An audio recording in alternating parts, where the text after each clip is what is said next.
বিসমিল্লাহির রহমানির রহিম। আমরা এখন 144 নম্বর পৃষ্ঠার 7 নম্বর সম্পাদ্যটা করার চেষ্টা করব। এখানে স্পষ্ট লেখা আছে, ত্রিভুজের ভূমি সংলগ্ন একটি স্থূল কোণ ও অপর দুই বাহু অন্তর দেওয়া আছে। এখানে খেয়াল করতে হবে, স্থূল কোণ অর্থাৎ আমার কোণটা অবশ্যই 90 ডিগ্রির বড় হওয়া লাগবে। সেই ক্ষেত্রে আমি যে মাপটা দিই, আমাদের ত্রিভুজের ভূমিটা আমরা চেষ্টা করব 8 সেন্টিমিটার নেওয়ার জন্য। ভূমিটা হচ্ছে এ, এবং আমাদের যে অন্তরটা সেটা আমরা এর অর্ধেক নেওয়ার ট্রাই করব।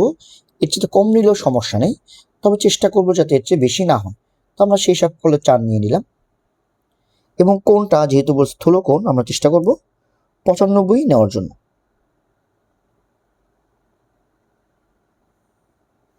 আমরা চাঁদা দিয়ে মাপ দিয়ে স্থূল কোণটাকে 95 নেওয়ার ট্রাই করব। এটা কিন্তু আমাদের কাউকে বলা যাবে না যে আমরা এরকম মাপ নিয়ে করতেছি। আমরা আমাদের মতো সুবিধার জন্য 95 ডিগ্রি করে আমরা আঁকতেছি। ওকে, এটা হচ্ছে আমাদের এক্স কোণ। আমরা এখন শুরু করব যে কোনো একটি রেখা নিয়ে।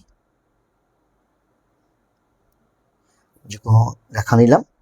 রেখা নিয়ে আমাদের যে বাহু দেওয়া আছে অর্থাৎ ত্রিভুজের ভূমি দেওয়া আছে, এই ভূমির সমান করে আমরা এই অংশ কাটলাম। আমাদের ধরো অন্তরটা ডি, আমরা প্রথম হচ্ছে এই রেখা নিলাম। এই রেখা থেকে আমাদের এই বি অংশ আমরা কাটলাম। এখন আমাদের এক্স কোণের সমান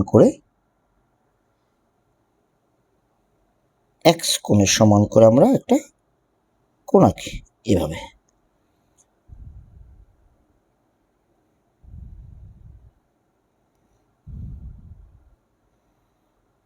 কোণ আঁকলাম। এখন আমাকে এই কাজটা বাড়তি কাজ করতে হবে।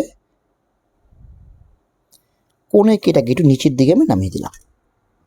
ধরো আমার এই কোণটা হচ্ছে এ বি, ধরো এইচ কোণ, এটাকে নিচের দিকে আই পর্যন্ত নামিয়ে দিলাম। এখন আমার যে অন্তরটা দেওয়া আছে ডি, এই ডি এর সমান করে আমরা এই বি আই রেখা থেকে একটা অংশ কেটে নিলাম। এরপর আমরা ধরো এই অংশটাকে আমরা কেটে নিলাম, ধরো এফ অংশ। আমরা এখন এফ এবং এ যোগ করে দিলাম।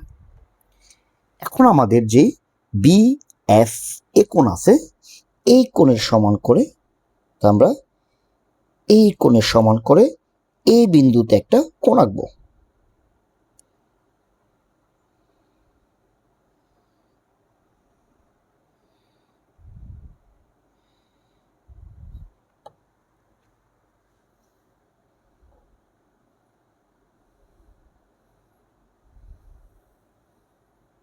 কোণটা হচ্ছে এফ এ সি কোণ।